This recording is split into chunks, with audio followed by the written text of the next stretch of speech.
Oh, I'm sorry. I didn't see you there.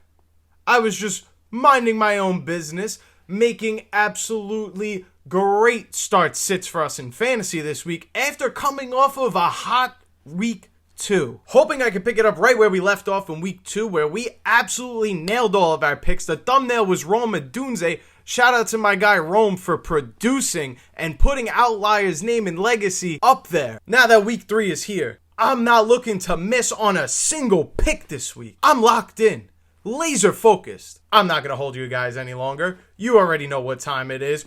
Roll the intro.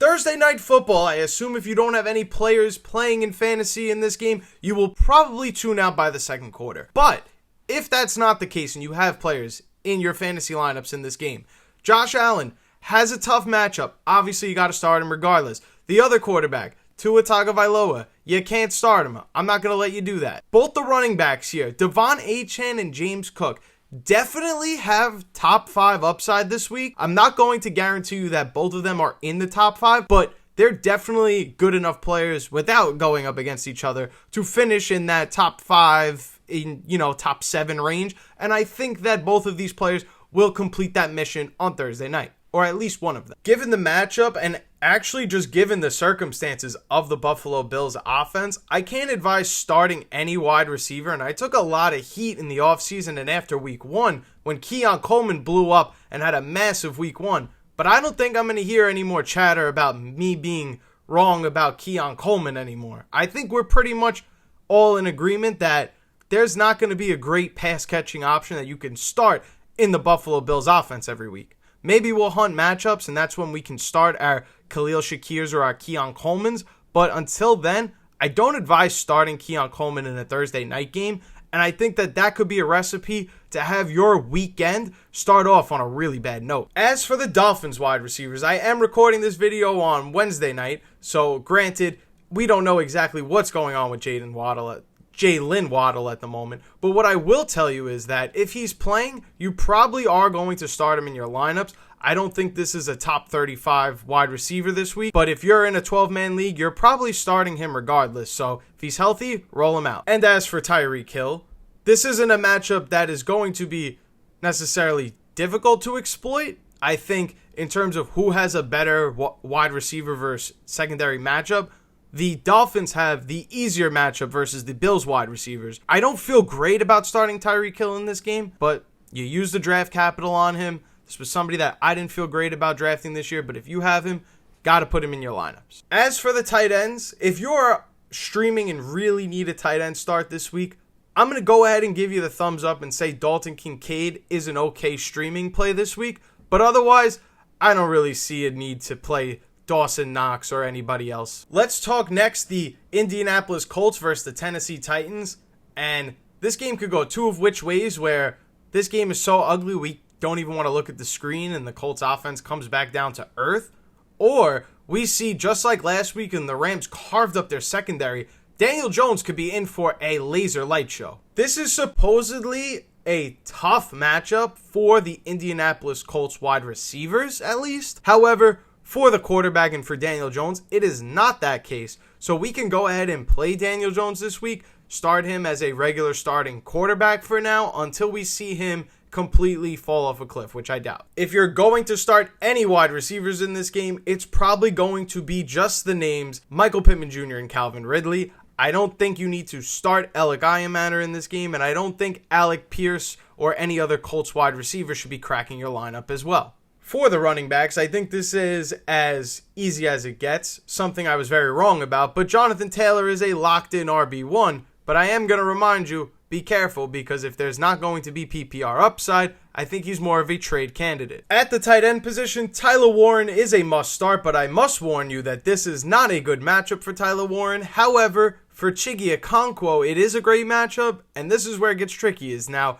am I telling you guys that you have to start Chiggy Okonkwo? Let's just leave it at, if you're struggling at the tight end position and you need somebody desperately on the waiver wire, Chiggy Okonkwo checks out for just this week. Tony Pollard has a pretty good matchup this week against the Indianapolis Colts. If I had to guess where he would finish, though, I'd probably say right at RB 24 or 25 this week, so I'm not that high on him, but I'm also not saying you need to bench him. For Jets and Patriots, I oddly enough think that both of these quarterbacks can be started in fantasy. I don't think Rodgers is going to be an every week starter, but we can take advantage of some matchups, and I think the New England Patriots are a matchup that we could take advantage of. Drake May has a really tough matchup against the Steelers. It's been a struggle for quarterbacks, but ironically enough, we've seen Justin Fields have his best game against them in week 1. I don't know how much of the matchup we could really throw into it, but I will say something to keep in mind. It might be a difficult time for him in the pocket, but at the same time, I can't really say he's going to be like the 15th best quarterback this week either. For the running back position, Jaylen Warren is a must start, and dare I say maybe even a top 15 running back this week. I'm very high on Jaylen Warren for the rest of the season, and if you have obviously Ramondre Stevenson, you are playing him, and hot take alert, if you have Travion Henderson, do not be afraid to start him if you need to. I know it's been very scary, he does not play a lot of snaps, but he does not need to play a lot of snaps to be productive. The Sheeps are going to follow the pack of Travion Henderson is not the guy. But if you want to be an outlier, you want to be the guy who's going to rise above the rest, you need to not think like them. You need to think Travion Henderson, the skilled running back who only needs to get a couple targets to be effective in fantasy, is going to get those targets in a game that's going to rely on their running backs. In terms of the pass catchers, I think at this point you can really only start DK Metcalf and Kayshon Boutte. Anybody else is just a mere dart throw. If you're going to play any tight end in this matchup, it's been a disappointing season, even though it's early so far for Hunter Henry, but Hunter Henry has the matchup, and I think that's the guy you're going to play at tight end this week, if any. Now, Bucs and Jets, I think this one is going to be as easy as it gets. For the Jets players, you're starting Breece Hall, you're starting Garrett Wilson. I don't care if my mom was playing quarterback for the Jets. You're starting Garrett Wilson. Breece Hall is a no-brainer play. If we're looking at the Tampa Bay Bucs, you're obviously starting Baker Mayfield. Bucky Irving's going in your lineups. I'm not going to say you need to start Rachaad White just yet, but Mike Evans and Emeka Egbuka, we know those guys are starters. Come on now. Shifting focus now to the Commanders versus the Raiders. I think this will be a fun game.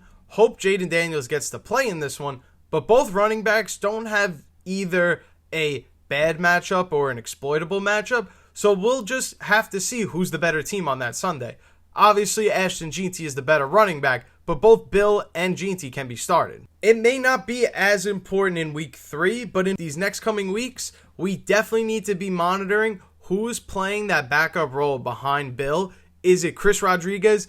Is it Jeremy McNichols? That may just be the key to unlocking a new running back in fantasy for us, because we know the Commanders don't trust Bill enough to give him the entire workload. He's not a bell cow. He's not going to be able to catch passes out of the backfield. But luckily, Chris Rodriguez and Jeremy McNichols, as we talked about in the last video about waiver wires, we know that these are pass-catching running backs and they're going to elevate in PPR formats. Something to keep in mind, this is a tough matchup for the Commanders wide receivers.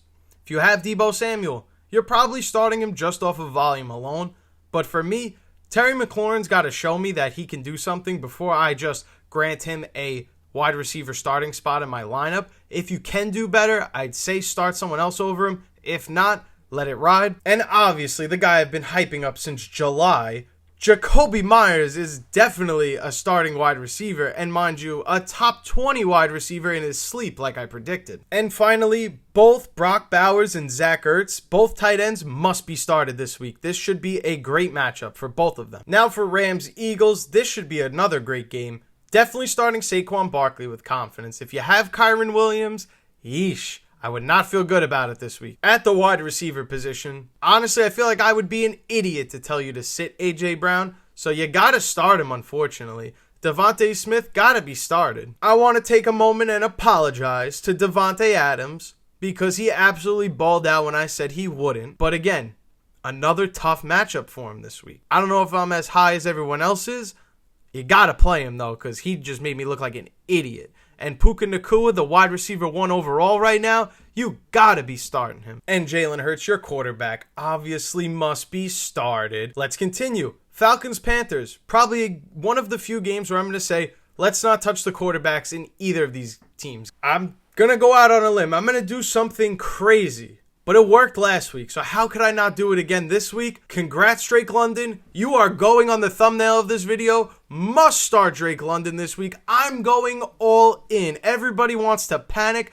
I'm not panicking one bit. Shout out to Ted McMillan. He's been proving me wrong this year. Start Ted McMillan. But I'm not so confident about Darnell Mooney. In terms of the pass catchers, Kyle Pitts, tight end, start him. That's a good matchup. And I want to keep an eye on Ja'Tavion Sanders. I really feel like this was a player that got going at the end of last season.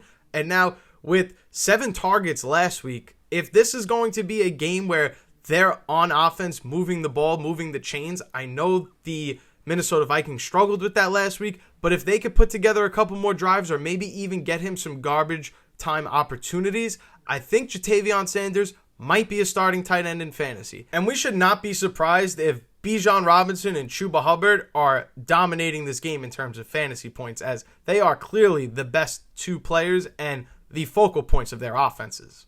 Their best 2 players. Don't kill me for saying Chuba Hubbard is better than Drake London. That is not what I meant. The next game is a matchup I had circled on my calendar for months. But this week I decided to uncircle it right off my calendar, and that's the Vikings versus the Bengals. I'd be lying if I told you I wasn't concerned about Chase Brown the rest of the season. He's still going to be a high-end running back. He's going to get the opportunities. But this week against the Vikings, it is a tough matchup. So temper your expectations. And Jordan Mason, he's going to fly to the moon this week. Give him all of the touches. He's ready for that bell cow duty. Matchup-wise, this should be the game that Justin Jefferson finally gets going and takes off this year, but this year we've seen otherwise.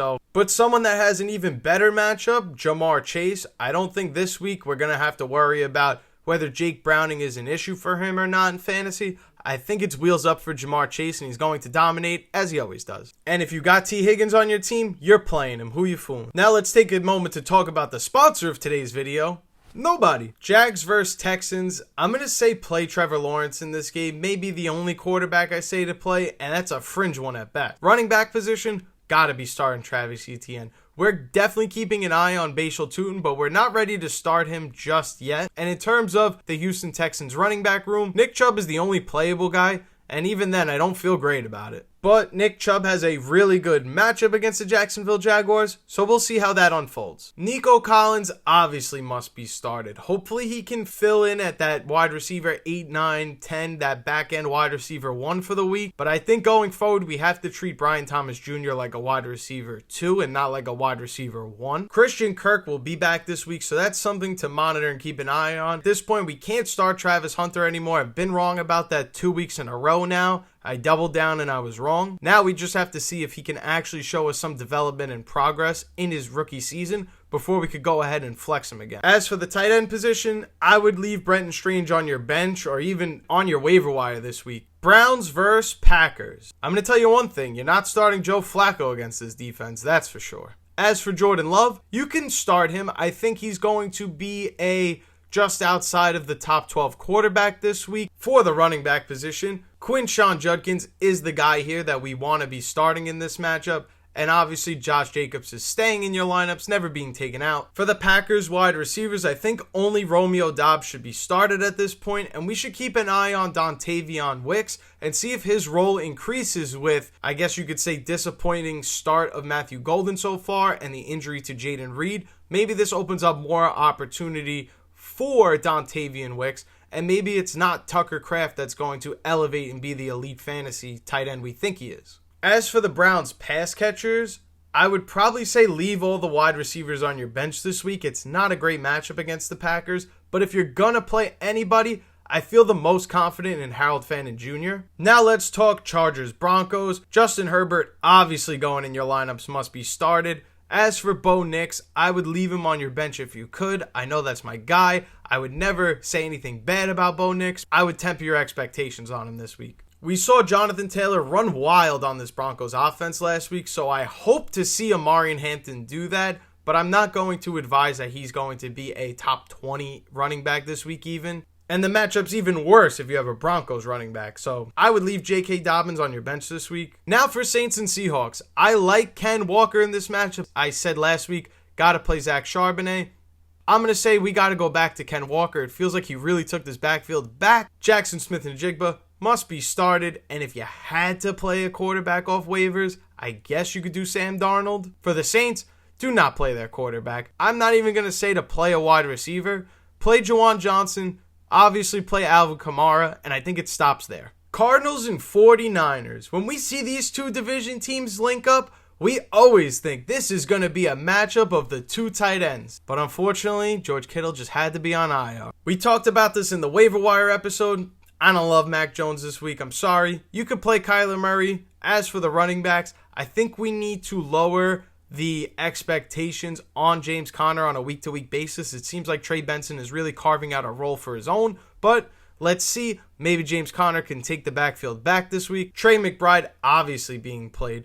Marvin Harrison Jr., if you drafted him, you're probably starting him, unfortunately. And as for the other side of the ball, the 49ers, Mac Jones looked really comfortable throwing to Juwan Jennings last week. It's not a good matchup, but I think you do got to play Juwan Jennings this week. And you could play Ricky Pearsall if you need to, but again, I don't love this matchup for the San Francisco 49ers wide receivers, so temper your expectations. Now for Cowboys Bears. If there isn't 50 points being scored in this game, I'm probably going to throw something at my television. As for the wide receivers, we'll make this very simple. CeeDee Lamb and Rome Odunze, are you kidding me? You got to be playing them.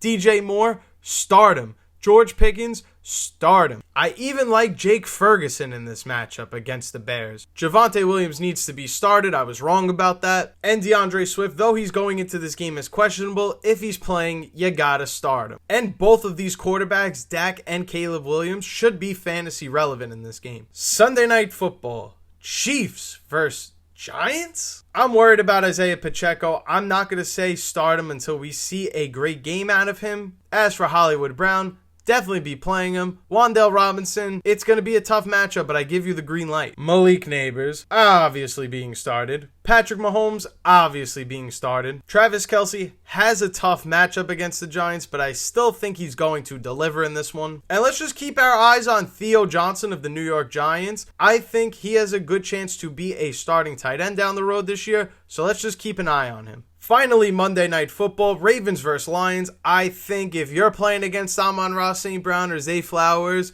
you're doomed. But if you drafted those guys, congrats. Good stuff. Derrick Henry must be started. It's a bounce-back game for him in this one. I'm tempering expectations on Jahmyr Gibbs, but I'd be crazy to tell you that he's not a starting running back this week. I like both Jared Goff and Lamar Jackson in this matchup, and as he is every week, Jameson Williams is a sneaky wide receiver start. But that's all of the Week 3 matchups in the NFL for this week. Thank you guys so much for watching if you made it all the way through this video. Last week was a really good week for me. I was very happy about it. Got a lot of new faces and subscribers on this channel. So thank you guys. And if you're joining back for the first time after last week, thanks for checking in. If you like this video, and only if you like this video, be sure to smash the like button for your boy. And I heard, it's not proven, but I heard if you smash the like button that my picks will be more likely to be accurate. Just a theory. And that's all the time I have for you guys today. My name is Turtle. This is Outlier Fantasy, and I will see you in the next video. Wow, you stuck to the end of this video? Thank you so much. If you're new here, make sure you check out one of these videos on the screen right now. And don't forget, before you leave, make sure you're subscribed so you don't miss any fantasy football videos on this channel. That's all I got for you guys. I'll see you in the next one.